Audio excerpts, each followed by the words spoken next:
Welcome to Take 5, your 5-minute inspirational message from Solid Rock, Drogheda. Sometimes in theatres and sports stadiums, the highest seats that you can sit in are described as being in the gods. I vividly remember some years back, I was in Spain and travelled to the Nou Camp Stadium to watch Barcelona playing in their final league match of that season. And it was a long time ago. This was back when Patrick Kluivert was playing for Barcelona. But I do remember that we were right up in these seats. I guess they were the cheapest seats, and they were right up in the very top row, and it was really steep banking of seats. You know, you looked down and thought if you fell forward, you'd never stop till you reached the bottom.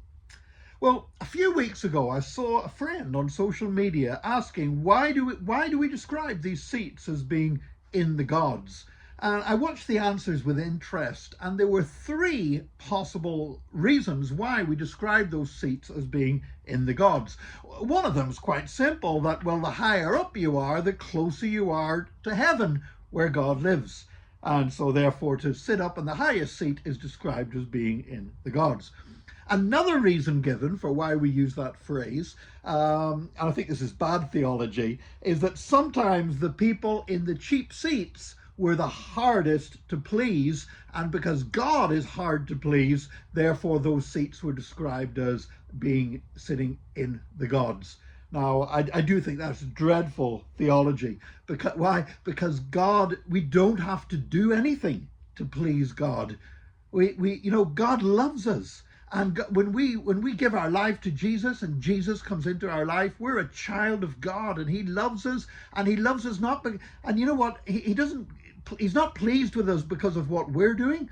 He's pleased with us because of what Jesus has done for us. And we're standing now in the righteousness of Jesus Christ. So, no, I don't think that you're in the gods if you're closer to the sky. I don't believe you're in the gods if you're in the cheap seats where it's the hardest to please people. The third explanation, I think, is much more likely, and that was that years ago in the old Drury Lane Music Hall Theatre in London, they had carvings all over the ceilings of all the Roman and Greek gods. And so if you were sitting in the cheapest seats, the highest seats, you were right up with your head nearly touching the ceiling where all these pagan gods were depicted. And so you were described as sitting in the gods. You know, I thought of this recently whenever I was rereading the book of Genesis. The Tower of Babel, if you remember, they built the tower, they were started to build the Tower of Babel, and they wanted to build a building whose top would reach the heavens or would be in the heavens. I've often thought, were people that stupid? Were people really that stupid that they thought they could build a tower that would go all the way up to heaven? And I think probably not. Because no matter how big a building was, no matter how big a mountain was, you'd see birds flying above it, and you would know that even that high was not going to reach to heaven. So I think everybody knew, even back all those centuries ago, people knew you couldn't build a building tall enough that would reach up to heaven.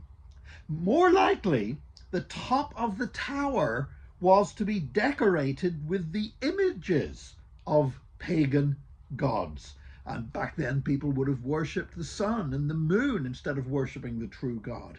And so it could quite be the same as in the Drury Lane Musical Theatre. The people sat up among the carvings were in the gods, that the whole idea of the Tower of Babel was its top would represent the heavens. It would represent the stars and the sun and the moon, so people could worship that, or even the signs of the zodiac. Man's intelligence was to be directed, and man's creative powers were to be directed towards idolatry, which is the greatest sin of all in the Old Testament, which is why God brought confusion upon them that they never completed the Tower of Babel. You know, if your capability exceeds your character, then you are in trouble. And that's a salutary lesson for us today, with all the tools of modern technology, with all the information that's at our disposal, with the amazing potential now in artificial intelligence and everything else. You know, we need to remember that our character must exceed our capabilities. Because otherwise, all these new technologies and new capabilities are going to end up being used for evil, not for good, because of our lack of character. So I would urge you today, don't be seeking for more power, don't be seeking for more ability, but seek for more character so that then God can increase your power and your capability to match the character that He has placed in your heart. May God bless you today, and join us again tomorrow for another Take 5, your 5-minute inspirational message from Solid Rock Drogheda.